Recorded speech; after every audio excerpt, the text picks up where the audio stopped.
welcome in once again to the Kim English Coaches Show. I'm Bill Rowland, and thanks for joining us out there on YouTube and also to all our fans here at the Capitol Ale House, just down the road from Eagle Bank Arena. I'm Bill Rowland. This is the head coach of your George Mason Patriots, Kim English. Coach, it's nice to see you again. There have been a couple weeks since we came out and did a coaches show. A lot has happened since that last coaches show. Down to the Virgin Islands, back home again. A nice win Saturday against Queens. Kind of wrap up what the last couple of weeks has been like for you and your program. Yeah, it's been a lot. You know, 6 or 7 games in this thing, and it's still building and learning. New guys, you know, some injury troubles down in St. Thomas, and we got back to full strength for a few practices and did some good things on Saturday against a Queens team that we have a ton of respect for, even since they were Division II, and hope they do really well in the Atlantic Sun. It's interesting because they're a team that was picked 13th out of 14 in the Atlantic Sun, and I look at that roster, I look at the talent they have, and unless the Atlantic Sun is a lot more loaded than I think they are, I don't know how that team finishes 13th in that league. Yeah, I don't really read much in the preseason rankings. We talked about that previously, but I think they're a really good group, and they were missing a really good big man who's an incredible offensive rebounder. So, you know, not having him, you know, probably affected us early. They ended up putting a stretch big out there that shot it a little bit better than we thought. No, I think they'll do well in the A-Sun. Let's talk about that at the beginning of the game. Again, they came out and hit 5 of their first 6 from behind the arc. I think they ended up hitting 8 of their first 12 maybe to start the game. At one point, I know 24 of their first 29 points were from long range. You guys found yourselves down by 12 at that point. I imagine the conversation was, A, we got to get out on shooters, but B, this isn't going to last. We just have to stick with it. Well, only 2 of the threes were, you know, a game plan mistake from our guys. One of the threes from 5, one of the threes from number 3. The big kid stepping out and making the 3, it's you know, he made them. You want to protect the paint. You know, we don't want to extend ourselves a lot. And when he did make them, 1, 2, 3, 4, we made an adjustment and guarded them well the rest of the game. That obviously was not planned. Kenny Dye was their leading scorer coming into the game. You guys did a phenomenal job on him, 0 for 10 from behind the arc. He ended up only hitting, I think, 4 of 15 or 16 for the entire game. He was averaging 17 points a game. He only ended up with 10. Talk about the team effort defending him in that ball game. He's a really good player. I think to this point in the season, he may have been the most talented point guard we've faced. And the guys collectively did a really good job on him. And you know, I don't think he played his best, but I'd like to think our guys had a little something to do with that. Talk about the job that Ronnie Polite did in that ball game. He didn't start. He was coming off the injury, missed the last 2 games down at the St. Thomas tournament. But he comes in, plays the second most minutes of anybody, played 31 minutes, led the team in scoring, hit a couple of big shots down the stretch, had a big steal down the stretch as well. Talk about his game and how is he feeling after, again, missing, you know, 3 or 4 days and then going out and playing 31 minutes. No, he had won our starting point guard spot, and you know, going down to St. Thomas, I had really, you know, after a year and some change, really settled in on, learning Ronald's game once he got healthy. And then I got to the point where I was really feeling comfortable with him. You know, he won our starting point guard spot, and I was really excited to go down to the Virgin Islands. He tweaked his adductor in our second practice in St. Thomas. But I didn't think it affected him as much as it did in the Boston College game, and he wasn't right. He was a shell of himself. And, you know, for a kid that's been through some injury, I know that's probably a little scary. You know, you're like, oh, no, like, here we go again. Yep. And so we took the time to rehab and be smart, knowing that those type of tournaments, it's short rests and it's a lot of games. And so decided to let him rehab in the Virgin Islands. And in turn, it got Devin a lot of valuable minutes at the 1, which I think is going to serve us well as the season continues on. But it was really good to see Ronald got back onto the practice court when we got back. We stayed in the half court for a few practices just to keep nursing him back to full health. Didn't want to start him. And I thought he was phenomenal. He's You know, he has a coach's mind. He has great vision for the game. He's tough. And his shot is continuing to improve. And it was interesting because down there at the Virgin Islands, you know, Devin in his first start, a little shaky, but start number 2, he's pretty good. 15 points, hit 3 threes in the ballgame. He looked like he was getting more comfortable. Yeah, he got us off to a great start in game 2. We got off to, I think, 8-0 or 12-10-0 start, yeah. And we had 2 bunnies at the rim we missed. He got off to a really good start. It was, I think he was 1 for 7 maybe, made a nice floater. He missed some good looks. Again, it's about shot quality. If our best players are shooting shots that we value, we feel good about it. He's been taking care of the ball. You know, the Buffalo game, they took advantage of him, you know, on the inside, which is something that small guards have to learn how to navigate, how they can, you know, for lack of a better term, bite the other guy. You know, the little guys have to find a way to, you know, stake their claim and have an impact on the court. He's doing that, picking up 94 feet, pushing the ball and transition, knocking down threes when he gets it, continuing to extend his range. I like where we are. Going back to the Queens game, I think there are probably a lot of those armchair coaches late in the game. When Coop took that 3 from the wing with about 30 seconds to go, you guys could have run more clock. I think a lot of people were thinking, no, no, no, and then it goes in. You're like, what a great shot that he made. Yeah. That was a product of they trap the inbound right off the first pass. You rotate out, you rotate to the far side. I mean, he's wide open. He had all day to set up, so it's a good shot for him. It was tough. You know, we had a play call. We called timeout, I think. We had a play call out of that timeout. But our guys know if we're receiving pressure, you got to play. So, yeah, I think he could have ironed off maybe 19 more seconds on the clock, but it was a 2-possession game already. If he misses it, we have to go down and get a stop, and they have to foul anyway. And if he makes it, it goes from 2 possessions to 3 possessions, and it's over. Right. So, in that shot, Coop, VJ, you know, Ticket, we're good with those guys taking that shot. You better make it. As a shooter yourself from college, I'm always amazed in watching Cooper. I can't remember a guy in my time here at Mason that makes that corner bad angle 3 as often as he does. He hit a few of them down the Virgin Islands that he was behind the backboard when he let go of the shot. How tough is that corner shot to make? I know it's a shorter shot, but the angles that he makes it from are amazing sometimes. Well, the corner shot is the closest 3 you can shoot in our game. Now, if you're behind the backboard, that does add a degree of difficulty. It's not the plan, for sure. But I think the game does take him there sometimes. Yeah, he's shooting a high clip, and I hope you didn't just jinx him. I hope not as well. You got 3 more games coming up here at home before the exam break. I'm not going to get into all of them. Toledo coming up on Saturday and University of Maryland Eastern Shore. But the next game coming up, Hofstra on Wednesday night. Another outstanding guard coming into Eagle Bank Arena. I mean, it just seems like every time you're prepping for somebody, there's another one of these spectacular guards that can get to the rim, can shoot the 3, basically score at all 3 levels. Yeah, this is a really good stretch. You know, these next 6 games or so heading into A-10 play. Every one of them presents a different challenge. Obviously, you start with Hofstra, former CAA rival, and I mean, you know, arguably one of the best teams in the CAA around that time when Mason was back in the league, with Mason and ODU and VCU. But Speedy Clax has done a great job there. They went on the road and won at Arkansas last season, an Elite 8 team. They've already had 2 road wins on the season. They have a neutral win. You know, we're going to be their 4th true road game. They went and played at St. Mary's, and the kid Estrada is spectacular. He's, again, he is the best guard we've played this season now. You know, lefty, can score from all 3 levels, transfer from Oregon, like VJ. They weren't teammates though, but not just him. His backcourt mate Thomas.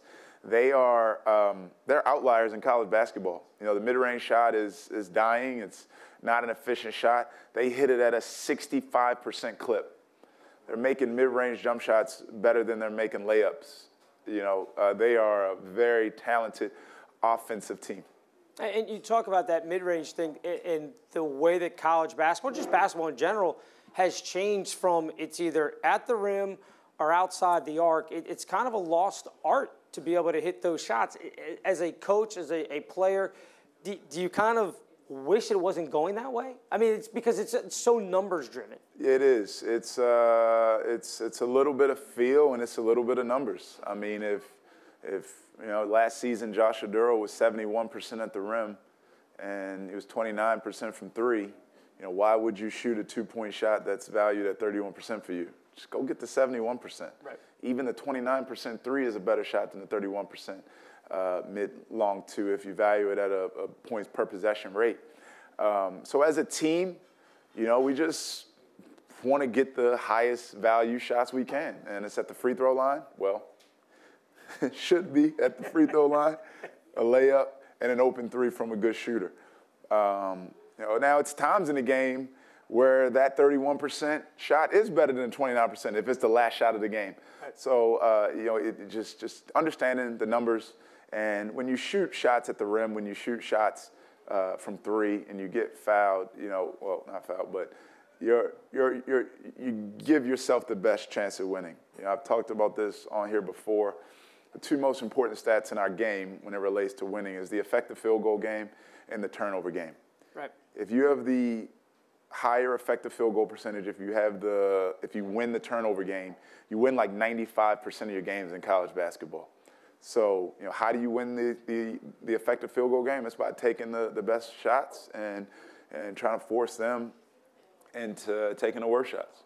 You talked about the free throw shooting, and Josh has struggled a little bit here at the beginning of the year. He's a guy who shot 70% from the free throw line last season. He's a good free throw shooter. Other guys are good free throw shooters. I know you don't want to harp on it in practice because you don't want to get in these guys' heads about it, but at some point, do you look at it and say, okay, what is it that we're doing? Or is this just 7 games, small sample size? If this is in the middle of the season, nobody would even pay attention. I'm hoping. I believe it will average out. I do believe in our free throw shooters, all of them. We work on it every day in practice. We work on it every day as an individual. We chart the numbers.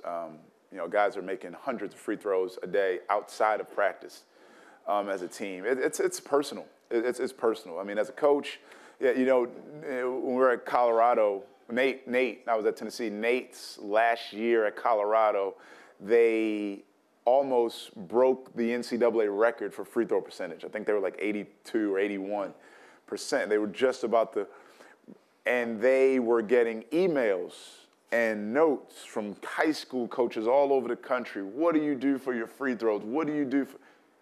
The truth is they did nothing for their free throws. And ironically, they actually ended the season missing like 15 straight free throws to lose in the Pac-12. They missed 15 straight free throws in the Pac-12 tournament championship to lose to Oregon State, the team that ended up beating us in the first round of the NCAA tournament at Tennessee. So and they ended up not breaking the record, but they did nothing to work on their free throws. They practiced them. They shot them outside of practice. It's an individual thing as a player. Free throws and ball security, at the end of the day, it's on you. And I very, very rarely say that as a coach. I take responsibility, for everything. But I am a coach player, and I know, like, my coach had nothing to do with my misses at the free throw line, and it had nothing to do with my makes. Some coaches, whether it's all the way down, Pee Wee League, high school, college, even in the pros, will want to shoot free throws. They'll have guys high intensity, sprints, full court, whatever, then stop and shoot free throws. Is there a particular philosophy that you have, or just it's, again, individual guys got to be able to shoot their free throws? No, it's a little bit of both. Obviously you get it, obviously if it's outside of practice, it's on your own. It's reps. Sometimes in practice you add a conditioning element to it, right? Bill Rowland, step up. You got a 1-and-1. Everybody else on the baseline. You miss the first one, everyone has a 22. You come back, you get another chance. You make the first, you miss the second, everyone has an 11. So you're getting that conditioning element. You're getting the pressure of your team. We have a free throw shooting game we play after most practices, and we'll go up to 100, 150, 200. We line up all the guys, green team, white team, at each basket, and each guy has 2 shots. If you make it, George Mason gets 1 point. If you miss it, the opposing team gets 3. And we're going around, and that game goes on, and you want to win. You want to get to 100 before they do.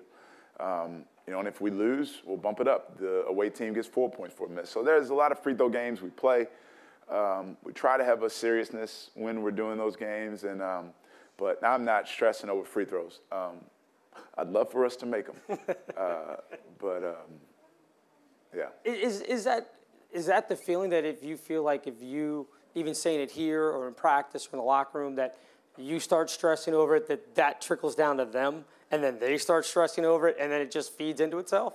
It's a great, I can't remember the coach at Gonzaga before Mark Few, Fitz, can't think of his name, no, before Dan Munson. Fitz something was his name, and his team was really struggling at the free throw line. And his assistant coaches were in their little coaches powwow, and he was like a crazed coach. Right. And his assistant coach, he's like, man, these guys just can't make a free throw. And the coach is like, Coach, I know, man, they'll make it. Like, calm down, don't worry about it. And he says, okay, all right. And he goes over and he puts his chair up in front of the players. And he looks at the guys and he says, you're a bunch of choke artists. So he added to the pressure in that moment. I'm not going to do that. Right. I believe in our guys. And it's starting, Saquon made one last game. Josh made huge ones for us late last season. I said to our staff the other day, I've never seen VJ Bailey miss a free throw ever. And he missed a couple this season. So we'll be fine. Speaking of Victor Bailey, he'll be joining us here in a few minutes, so it'll be good to have him on. I want to throw some numbers at you. I want to see if you recognize any of them. 1,570 career points, 430 career rebounds, 204 assists, 239 made threes. Does that ring a bell at all? It sounds like me in college. That is you in college. Yeah. The reason I bring it up, and I didn't bring it up the first time around, we have to congratulate you. Those numbers are getting you into the Missouri Hall of Fame. Well, thank you. Yeah, and probably the most important one are the wins. The wins and a few championships and 4 NCAA tournaments. But no, it's an incredible honor. I was really surprised to get the phone call from the Missouri Sports Hall of Fame, and really honored. Well, where were you when you got that call? What were you coming for practice? Were you I home with was the kids, on my or? couch watching film, and just picked up the call from Springfield, Missouri, and it was really cool. It was humbling. What does that mean to you after going through the 4 years at Missouri, putting up these type of numbers? Because again, incredible numbers, and you talk about the wins, and you guys were a top 5 team and all those things, but I know that you're always a guy that wants to talk about your teammates, and you couldn't have done it without them. But from where you started as a young kid in Baltimore, growing up loving this game, to then going through Missouri for 4 years and getting to the NBA, this, and I know you're a humble guy, this has to be pretty cool. It is. And I really haven't, I was talking about this the other day, when you're in a season as a basketball coach, it's sad, but like nothing else matters except for the wins and the losses. So I haven't even thought about it, right? Thanksgiving was we were in the middle of a 3-game losing streak. Thanksgiving wasn't great, or New Year's isn't New Year's, right? New Year's is the first day of practice. Holidays aren't holidays, and when you're in season, you're so locked into what's happening. But the thing that I'm most proud of about my college career was, the pride we took in the jerseys that we wore, and, the rate in which we won. And it's what we are really trying to impart on our guys now, is to make sure you own that jersey, especially in this age of transfers. I don't want any transfers just renting this jersey, because there are countless players like Isaiah Tate, like George Evans, like Eric Herring, like Lamar Butler, Fowler and Campbell, Tony Skinn, that wore that jersey and it meant something. So trying to create that feeling of pride and ownership in our guys is that's what I think about when I think about the Missouri Hall of Fame, is how much it meant to us to play for University of Missouri. When you got to Missouri, and I'm imagining you're going to tell me no, which I would completely expect. At any point, did it ever cross your mind of, I'd love to have my jersey honored at this school? Like when you walked in the door as a freshman, when you're like 4 years from now, Yeah. when I get out of here, they're going to want to put my jersey up in the rafters. Yeah, but that's not going to happen. Those numbers aren't that good. Those numbers aren't good enough for that at all. I mean, Hall of Fame, though. Yeah, but know. no, that's we need to get that going at Mason. I agree with you 100%. We need a George Mason Hall of Fame. Been ringing that bell for 20 years, Coach. It's such a great history in athletics here. From Nina Rogers to all the players I named earlier and track and field athletes, and I think it needs to happen. I think it needs to happen. Yeah, I'm with you 100%. All right, we will get our guests, Victor Bailey Jr., lined up to join us. And while we do that, we want to thank the Capital Ale House, the official host site for the Mason Basketball Coaches Show with head coach Kim English. Only a mile and a half from Eagle Bank Arena, Capital Ale House has local Virginia-inspired dishes and the largest selection of Virginia-brewed craft beer available. We'll be right back with Victor Bailey Jr. in just one moment.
There you go, Victor Bailey Jr. joining us here on the Kim English Coaches Show from the Capital Ale House. Victor, first off, thanks for joining us. We appreciate it.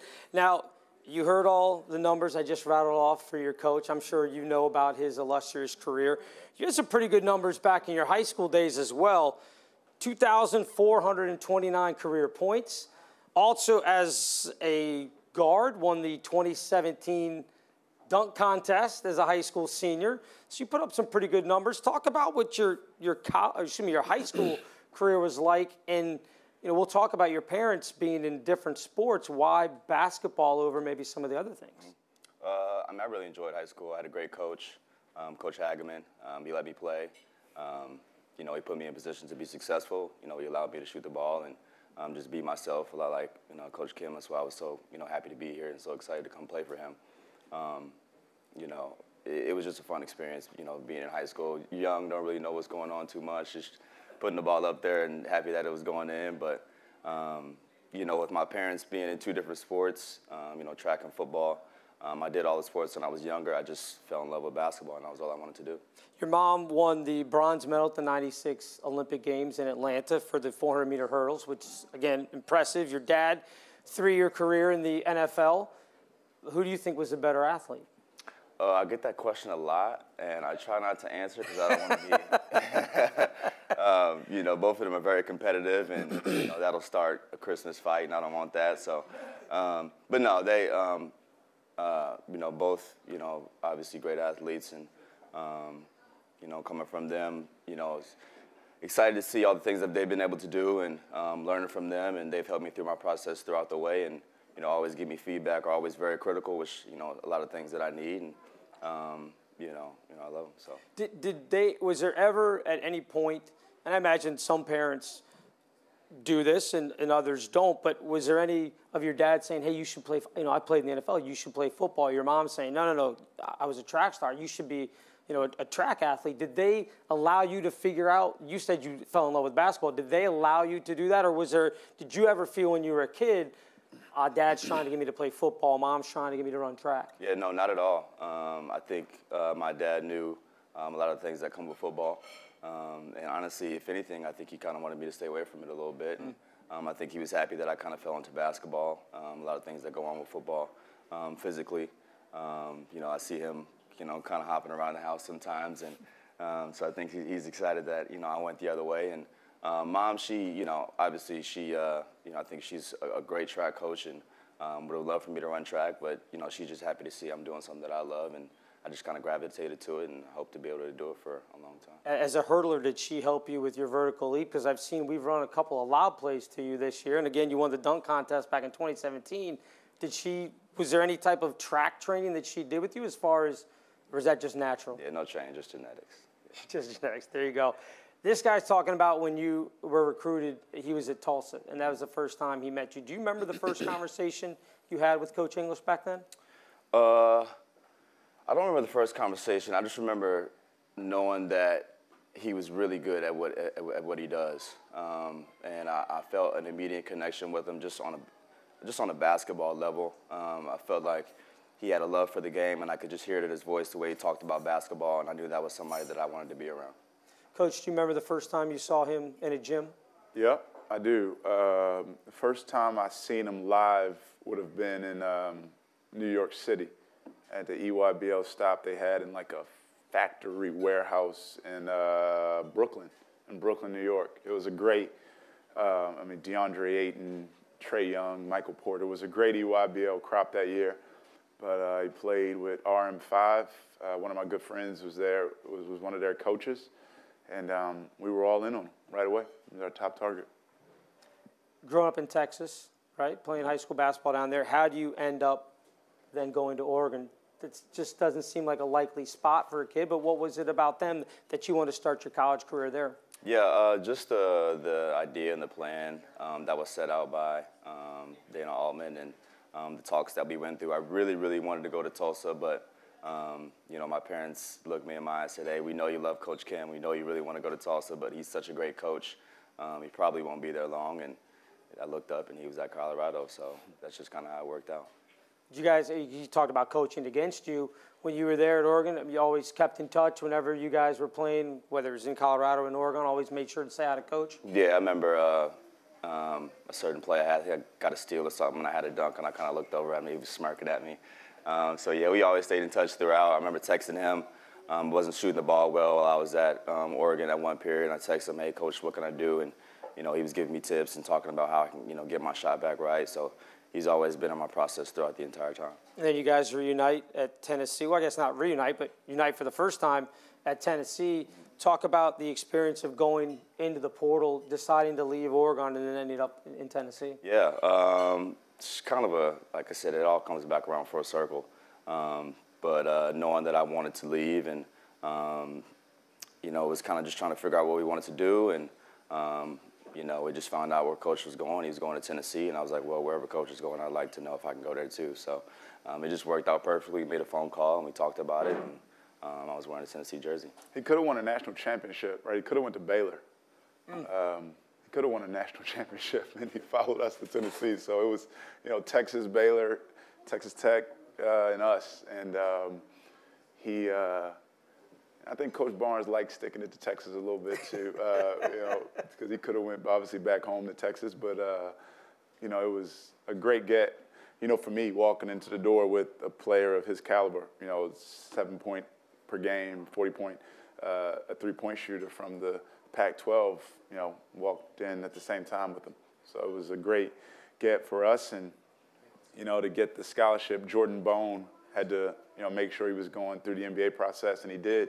Freed up the ship, and it was a long list of names we were looking at. But maybe my first meeting as a Vol assistant, I brought up VJ, and we went all in on him. Did you feel any pressure to go back home and play either Texas, Baylor, or wherever, or was it you were dead set on if you could follow Coach English, you were going to do that? Yeah, like I said, from the first conversation we had, I knew he was somebody that I wanted to be around, and I thought it was an amazing opportunity to go and be in a program with him. So I kind of had my mind set, but like we said, Bone still had to decide what he was going to do. So I had to also keep my stuff open and be available in case he stayed. But once he declared, I was good to go. Then you had the opportunity to come here for Mason for your grad year. What was that process like? Obviously, Coach English plays a big part in that, but you still have to like the university, like the guys that are here on the team. Talk to me about that process that you went through this past year.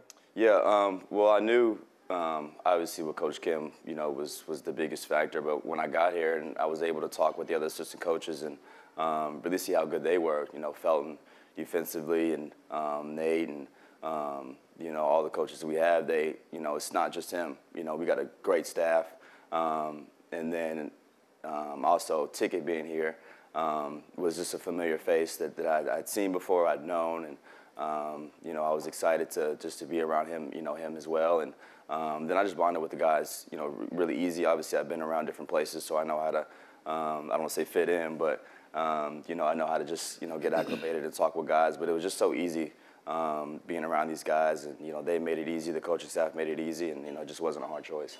Have you found it easy to find your voice as, again, a guy who's played 4 years of college basketball already? You guys had a little bit of a struggle down at the Paradise Jam, but you've got leaders like yourself and Ticket and Josh that have been around college basketball. Do you find it easy, even though this is your first year, to grab some of the younger guys or even older guys and just say, hey, just a rough patch, we're fine, let's get it together? Is that something that you found simple to do? I think it makes it easy that it's a group effort. It's not just me. You know, we have a lot of older guys, and that makes it easier for us to just communicate to each other in that fashion. Because you know, guys like Coop, like I said, Ticket, you know, those guys. It's just really easy to communicate with them and talk to them because they've been through it before. You've been through it. You know, Josh, obviously him being here, and you know, Ron. Obviously, Ron's doing a great job. You know, Ron's very vocal, and the young guys are good as well, and they listen, and we understand, you know, that the coaches, what they're saying is important, and we need to listen to it in order to be successful, and as long as we do that, we're giving ourselves the best, you know, chance to win. So it's not hard communicating when you know everybody's going for one goal. All right, let's get to some easier questions now. You get a day off completely. You don't have to worry about practice. There's no school. There's no anything. A whole day off. Anything that you want to do. Are you headed out to the beach? You going up into the mountains? Are you just hanging out with the guys? What would be your ultimate day off with nothing? You have no responsibility at all. What are you doing? Well, honestly, you know, we've had a few of those days, you know, in the summer where we have a day off, and you know, it's usually we'll sit down. I know now, if we're not doing school, you know, me and my roommates will sit around in the living room and just watch basketball games. We couldn't do that in the summer. We tried to catch some summer league games, but you know, if we could just sit around and talk and chat it up and watch games, you know, specifically basketball, because that's what, you know, what we all love. That's great. And then I kind of fell in love with golf recently. You know, not good at all, but you know, I got out there and I started playing. You know, my dad has played for a long time. He dragged me out there when I was young, and you know, when you're young, you don't really listen and don't know what's going on. But now that I'm older, you know, I've kind of fallen in love with it a little bit. So it's a cool hobby, and I know, you know, Coach Kim is really good at it. So I try and pick his brain a little bit. So who got you back into playing again? Honestly, myself. Okay. I just just, you know, kind of like you said, had nothing to do, had already worked out, you know, had already hung with the guys a little bit, and I was like, you know what, you know, I was talking to IJ, one of our guys, and he said there's a, you know, there's a par 3 right up the street, and you can go check it out, and I went, and, you know, I started going a lot after that. Do you think that you, of the players, might be the best golfer on the team, or is there somebody else that plays? I think Chase might play, but other than that, I'm not He's sure a if anybody walk-on, plays. though. That's, I mean, that don't mean anything. If you can swing that club, you can swing that club. You can swing it, right. Coach, probably the best of the coaching staff, I'm guessing. I know Nate doesn't play. No, Matt Palumbo, our grad assistant's the best. IJ and I are right there next. Dwayne's not bad. I've played with Coach Sims. He's okay. He's not bad. He's not horrible, but he's just not on your level yet. I understand. You guys, I know, and I may be dating myself, I know years ago it was guys bringing the video games along with them on road trips. Video games still a thing for you guys? Yeah. I mean, you know, we've played, we've sat there and played video games together. I'm not a big video game guy. So what's the game of choice that everybody's playing? Madden, 2K, Call of Duty, you know, all the games. I'm not a big video game guy, but to be around my teammates, I'll just sit there and watch and watch them do it. So who's probably the best of the guys that are into the gaming? That is a big debate in the locker room. And always is. I don't know. I don't know, honestly. I think they have their own, each guy will claim a game that they're the best at, and, I'll let them run with that. So if you're not a video game guy, you're just getting into golf, what outside, if you didn't play basketball, is there another sport, like a hidden talent that we don't know about that Victor Bailey would excel at in your mind? Would you have been a great football player? Would you have been a great baseball player? Track star? What talent do you have that we don't know about? And it may not even be sports, maybe something completely different. I think baseball was my first kind of big sport. I pitched, and I was center field. I did first base a little bit. We went all at the same time. Yeah, it's like Bugs Bunny. No, we went to Little League World Series and everything. I was on a travel team called Tribe. That was when I was in Champaign-Urbana. So baseball was actually really big early on in my life, but I just basketball just took over. What do you remember? Why basketball? Was there a single moment, single game, coach, team, whatever it was? Do you remember when you were like, yes, this is the game for me? I just remember always being engaged with basketball, whether it was on the court, off the court. I just remember, sometimes in baseball I just wouldn't be as engaged. Football, when you get the crap knocked out of you, sometimes you're not always engaged as much.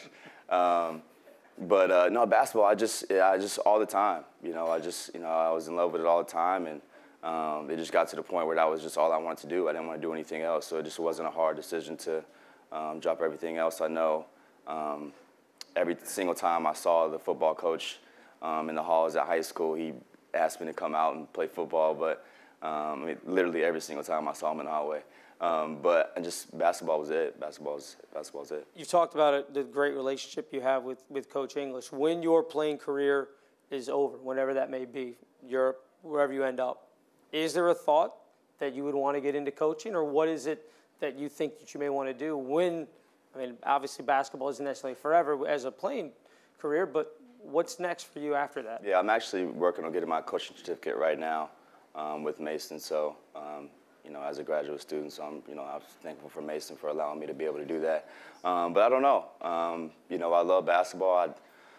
It's what I do. It's what I know. It's what I've been doing, obviously, most of my life. And I don't know what the future holds. If that's what it is, then that's great. But, I don't know yet.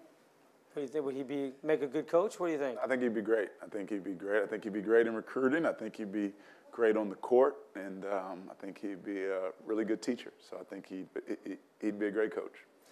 His voice, again, coming in as a guy who this is his first season in here. Have you noticed that he's blended well and will take a leadership role? Absolutely. I want more. I want it more. I get it. Sometimes with new guys, they want to, not ruffle any feathers. This is, Josh's program. This is Ronald's program. This is Malik. These guys have been here. Ticket been here a year longer than him. But, we really take a lot of time in deciding who we're going to, bring into this family, this group, this tribe of people. And I want Giannika to be more vocal. They both. Now, he's an SEC champion. Ginnika's an ACC champion. Giannika is an ACC champion last year, an NCAA tournament team that lost, I think, like 6 out of 8 they did. What was it like on that team during that stretch? What I love about, us when we do encounter hardship is we get closer together. We get more detailed in diving into how we're going to get better. We never, ever lose our team. And it's important. So I want these guys to do more and speak up more, be more vocal. I don't mind confrontation. I don't mind disagreement. I think that's where the best, comes from. In your time here at Mason, have you had the opportunity? I know as a team you guys have gone downtown for a few things, but is there one particular spot that you've gone down to D.C.? I don't know if you've been here before for doing the tourist thing or not, but is there a particular place downtown that you've really kind of gravitated toward and was like, hey, that was pretty cool to go see? I went and saw the White House, and I've only seen it on movies, so seeing it in person was pretty cool. Didn't realize how big it was. When you see it on TV, you just don't you know. Just another house, yeah, right? But seeing the barriers and, you know, you got to, if you want to get in, you got to jump one fence and then jump another fence. And I look up and there's 2 snipers above. I'm like, yo, this is. Coach, are you wondering about the decision making here? Well, checking out all I'm the just fences looking, you and know. snipers. I have driven past and walked past that house a bunch of times, and I've never once even thought about jumping the fence. So that's a very touristy answer. It All the actually things is. in D.C., the White House. Yeah, All right. it's very true. Yeah. So the White House was on kind of your list? And Yeah, you- it was again, just, It yeah. is surprising. I've lived here all my life, and when you have people that come in town and you take them down there, that's usually one of the first things they say is, I didn't realize it was so big. And you're like, well, I mean, it's the White House. Of course it's big, right? I mean, Yeah, you just, only on movies. Yeah. Yeah, only on movies. when you get done at Mason and you look back at the basketball journey that you've had, Coach played all 4 years in Missouri. You've kind of jumped around a little bit. Do you think that your experience is going forward the typical experience that a lot of guys are going to have now with the way the portal is? And how do you feel about being able to transfer freely without having to sit the year? He actually sat 1 year. Oh, that's right. You did. That's Yeah, I right. sat. That's right. That's right. I think, you know, if you can stay at one place, that's great. I think with my experience, I've had the opportunity to learn. I've had the opportunity to grow, not just as a basketball player, but as a young man. And I think that's probably the biggest thing I'll take. You know, basketball, like I said, is number one for me, next to family and the good Lord. So when basketball is not going well, you know, as a young kid, it can be difficult. So learning how to deal with that and overcome that, and now be in a spot where I feel comfortable, and just growing as a young man has been big for me. So I think if you're going to take anything from it, if you're going to bounce schools, I think it, you know, outside of basketball, if you learn something personally about yourself and grow as an individual, I think that's, you know, a big takeaway that you can take away, you know, for the rest of your life. So I think if you're a great player at George Mason, you stay all 4 years. And if you're a great player somewhere else and you want to come to George Mason, you should transfer. It makes perfect sense to me. Absolutely. Last thing for you, and again, Victor, we appreciate you coming by here for the Coaches Show. Is there a phrase, a word, a sentence in practice that Coach English or one of the other coaches says that you know, oh boy, we're in trouble. We've done it now. Is there any particular thing that you know when you hear it, oh boy, it's over with? I wouldn't say in trouble. Is there a look? We use, I'll kind of see him, you know, kind of making faces like that. And I'm like, all right, hey, hey, guys, just get it together. Let's get it together before we go online. But we use the word mindset a lot. You know, when things aren't going our way, turnovers, bad calls, just things that happen through the course of the game. We always revert back to mindset, and that's just being locked into the moment. They say, you know, obviously a lot of things happen. Like I said, turnovers, you know, charges, you don't get called to block, whatever. You know, coach will say mindset, players will say mindset, and it just locks you back into the moment. So what, now what? So, you know, I think that's the word that we hear, you know, throughout the day, every day. I'm going to ask you one more as a bonus question. We were talking, I know you were here for it, about the free throws. Mm-hmm. Do you guys talk about it at all amongst yourselves, the players? Yeah, I think, you know, free throws are obviously, you know, very important in the game of basketball. And, you know, I heard Coach talking about it. I think it's mental and it's a personal thing. We work on it. I think, you know, when it comes to free throws, all you can do is put yourself in the best position to be successful, and we do that every day. You know, guys get up hundreds of free throws. You know, in the course of, I don't even know, 2 weeks, we've gotten up, you know, so many free throws, and, you know, from day to day. And I think guys are getting better. I think it's a mindset thing. I think it's, you know, it's mental, but I think it will improve. You know, I hope it will improve, and I have faith when guys go up to the line that they're going to start making shots. So. Perfect. Victor, again, thank you for coming out. We appreciate it. Answered all the questions. Did a fantastic job. We will get you out of here. We'll finish up with some fan questions here. But first, We want to thank the Capitol Ale House, the official host site for the Mason Basketball Coaches Show with head coach Kim English. Only a mile and a half from Eagle Bank Arena, Capitol Ale House has local Virginia-inspired dishes and the largest selection of Virginia-brewed craft beer available. All right, Coach, we'll get to some of these here real quick. This is for you, your favorite. We just had the holiday, your favorite Thanksgiving food. And actually, Victor's going to hang out. He can answer it as well. My favorite Thanksgiving food is probably ham and sweet potato casserole. Victor? I would probably say mac and cheese and sweet potato casserole, sweet potato pie. You guys are both on the sweet potatoes. Yeah, you can't go wrong. All right. This is for Victor. Your favorite color? I don't really have a favorite color, but I'm really liking this green right now. So. It's a good answer. Money and Mason, so it works out both ways, all right? And lastly, here you go. Paulina asks, how are you preparing for conference play this year, and who maybe are some of the teams to watch? I know it's a little early for conference play. I mean, we watch 8-10 games and root for them. I was, texting with the St. Louis coaches last night, a few days ago, and last night after their tough game against Auburn. No, we have a tough 6-game stretch right now. That is the focus. We talked about getting into coaching. What you realize when you coach college guys, the most important thing to, control and think about it, he said it is the mindset.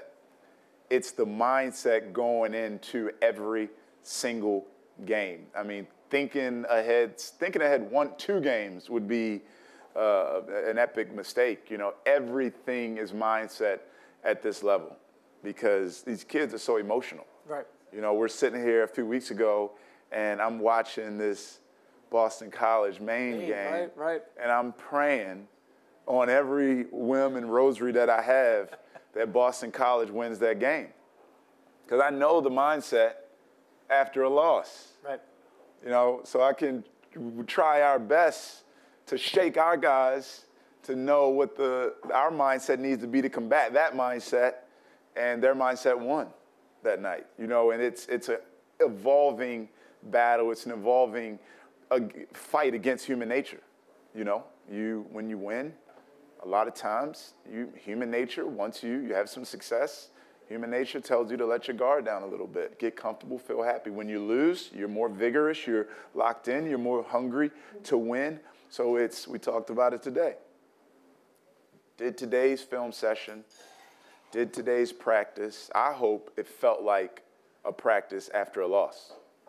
And that's what you want to keep focusing on. And it's the main thing. So to answer your question, we're not looking forward to any teams in the Atlantic 10. We're focused on this 1-game stretch against Hofstra and then 1 game against Toledo, Eastern Shore, Tulane, Old Dominion, Coppin State. And then we'll prepare for Richmond.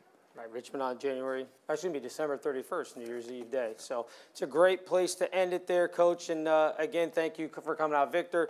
Thanks to Coach English, everybody here at the Capitol Ale House. If you do want to come out, we want to remind you that tickets are on sale for this week's game against Hofstra on Wednesday night and Toledo on Saturday. All ticket offerings are available, including our 3-game Pint Glass Series mini plan. For more information on all that, call the ticket office at 703-993-3270. We hope to see you out Wednesday night as the Patriots will take on Hofstra. Look to get to 4-0 at home. I know it's a big deal for both of you guys. We need Mason to understand how big of a home stand this is right now. Like, these are 2 A-10 level games as far as opponents go. So we need to have our crowd be at its best on Wednesday and against Toledo. Get all the fans out, get the students out. Again, thanks to these 2 guys for hanging out, and thanks for you out there watching on YouTube. We appreciate it. We will see you very soon. Once again, I'm Bill Rowland. This has been the Kim English Coaches Show for Mason Men's Basketball.